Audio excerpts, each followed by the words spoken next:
Bonjour et bienvenue sur cette vidéo d'informatique, je suis David pour ordirepar.com et aujourd'hui je vais vous montrer une petite astuce qui va nous permettre de cacher un dossier sur le bureau. On va le rendre complètement invisible et on pourra y mettre absolument ce qu'on veut.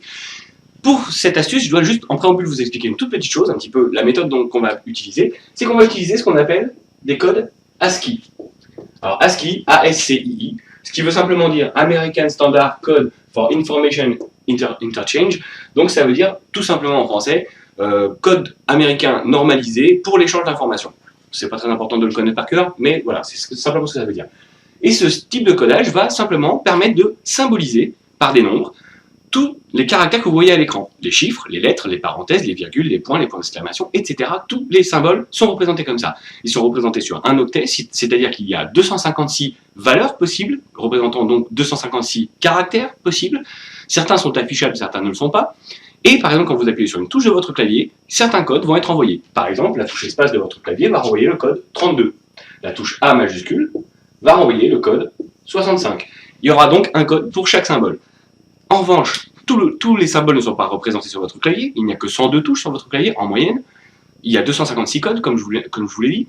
Et de plus, parmi les codes qui non seulement ne sont pas sur votre clavier, il y a des codes que Windows ne sait pas dessiner. Tout simplement, ne sachant pas dessiner ces codes, il va les représenter de la même façon qu'un espace. Ce sera un symbole vide, comme un espace. En utilisant cette astuce, on va passer devant l'écran, juste après un petit générique, et je vous montre comment on procède.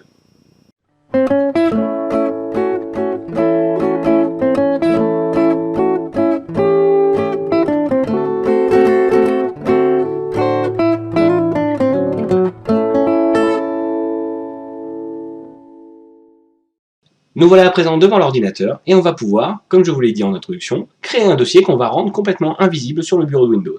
Donc pour créer un dossier, c'est très simple, je clique avec le bouton droit, je vais dans Nouveau, puis je sélectionne Dossier. Windows m'a créé un dossier et il attend de moi que je lui donne un nom. Pour taper quelque chose au clavier, bien entendu, à chaque fois que je vais taper une information, une touche, une lettre, bien entendu, la touche A par exemple, la touche A va envoyer vers l'ordinateur une information numérique qui est donc un code ASCII, correspondant à la lettre A. Windows va comprendre ce code, va savoir qu'il s'agit de la touche A, de la lettre A, et l'afficher en tant que A à l'écran.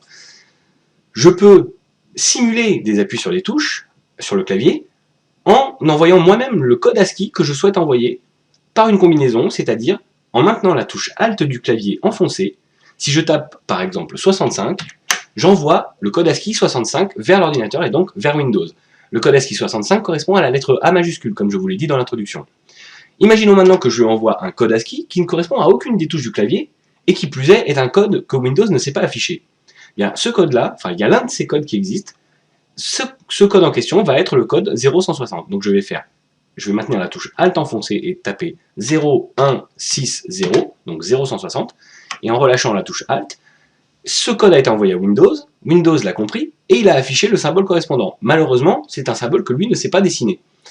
On croirait qu'il n'y a rien, et pourtant, si je sélectionne cette zone, il y a bien un caractère à cet endroit, qui n'est juste pas bien représenté par Windows, il n'y a rien.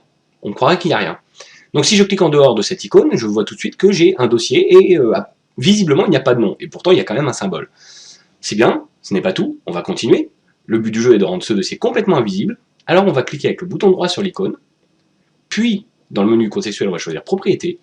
Et quand on va dans les propriétés d'un dossier ou d'un fichier, on a la possibilité d'aller dans l'un de ces onglets, et on a un onglet qui s'appelle Personnaliser. Et dans l'onglet Personnaliser, on va avoir une option très intéressante qui s'appelle Changer d'icône. Si je clique sur Changer d'icône, j'ai la possibilité, bien entendu, de choisir moi-même une icône de mon choix, qui serait, par exemple, dans mon disque dur, mais je peux, par exemple, utiliser les icônes déjà présentes dans le système. Et c'est ce que je vais faire. Donc je vais simplement faire défiler. Il y a énormément d'icônes, hein, donc je ne vous montre pas tout, mais bien entendu, si je vais jusqu'au bout, vous voyez qu'il y a énormément d'icônes. Et parmi les icônes les icônes qui sont déjà présentes, si je défile un petit peu, il y a certaines icônes qui ne représentent rien du tout. Si je prends par exemple la première icône qui ne représente rien, je la sélectionne en cliquant avec le bouton gauche, je clique sur OK, et je clique sur OK pour valider. Et à présent, l'icône a été changée en cette icône qui ne représente rien. J'ai donc un dossier avec une icône qui ne représente rien et un nom qui ne représente rien. Donc, complètement invisible sur le bureau de Windows. Si je passe la souris dessus, bien entendu, Windows étant Windows 7 en l'occurrence, me met une surbrillance sur le dossier, et ce dossier, si je double-clique dessus, c'est un vrai dossier. Je peux mettre tout ce que je veux à l'intérieur. Des photos, de la musique, des vidéos, du texte, absolument tout ce que je veux. Je peux par exemple créer un nouveau dossier. Je peux m'amuser à en plus dans ce dossier mettre quelque chose. Je peux revenir en arrière. Je peux m'amuser également à, je sais pas, par exemple, créer un nouveau document texte que j'appellerai Toto. Ça n'a pas d'importance. Je peux même le modifier, mettre ce que je veux dedans. Je ferme le document, j'enregistre. Voilà. Donc mon dossier contient un fichier Toto. Je peux l'ouvrir, il y a des choses dedans. Donc c'est un vrai dossier qui contient tout ce que vous voulez. On va maintenant pouvoir le fermer. Je sais maintenant que ce dossier se trouve ici. C'est un endroit qui est un petit peu trop facile d'accès, puisque tout le monde est susceptible de passer par là. Dès que je bouge la souris sur le bureau, je risque de passer par là. Admettons maintenant que je maintienne mon bouton gauche de la souris enfoncé et que je déplace cette icône. Alors on ne voit pas l'icône, bien entendu, se déplacer, mais on peut supposer qu'elle se déplace. Et que je la mette, admettons, sur un bord, pas tout à fait en haut, parce qu'il y a la croix la plupart du temps des programmes. Je vais descendre un tout petit peu, et je vais la relâcher par ici.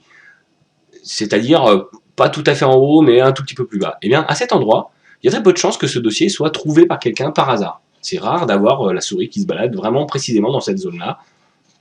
On peut assez facilement se balader sur l'écran sans tomber dessus. Et vous, bien entendu, vous savez que ce dossier est présent à cet endroit, vous pouvez directement y aller, double-cliquer dessus, et faire ce que vous avez à faire dedans.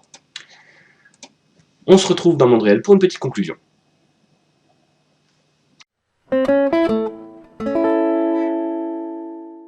Voilà comment on peut très simplement et en un rien de temps créer un dossier complètement invisible sur le bureau de Windows. On crée donc un nouveau dossier, on le renomme en maintenant la touche Alt du clavier et en tapant 0160, qui est un caractère non affichable dans Windows, mais qui pourtant est bien présent et qui est tout à fait légal dans un nom de dossier. On change ensuite l'icône du dossier en cliquant avec le bouton droit, Propriétés, Personnaliser, et dans la partie Changement d'icône, on choisit une icône qui ne représente rien, et nous voilà avec un dossier complètement invisible sur le bureau. Et pourtant, c'est un vrai dossier dans lequel on peut mettre absolument tout ce qu'on veut, des photos, de la musique, des vidéos, des documents textes, tout ce qu'on veut. Et ce dossier-là, pour essayer de le rendre un tout petit peu moins facile d'accès, on peut essayer, par exemple, de le mettre dans un des coins de l'écran ou dans un endroit qui est peu accessible, ou du moins peu naturel d'accès sur le bureau. Néanmoins, ce n'est pas une vraie solution de sécurité. Votre dossier n'est pas totalement à l'abri. Il se peut que quelqu'un tombe dessus par hasard. Ce n'est pas une vraie méthode, bien entendu. C'est juste une petite astuce qui peut être amusante, et puis surtout qui peut faire la blague, si on veut faire une blague à quelqu'un, juste pour rigoler. Bon, ne faites pas trop de bêtises quand même, parce qu'après, il faut remettre les choses en état, c'est pas toujours très drôle. Donc voilà, c'était David pour ordirepart.com, j'étais heureux de vous présenter cette petite astuce, et j'espère vous revoir pour la prochaine vidéo.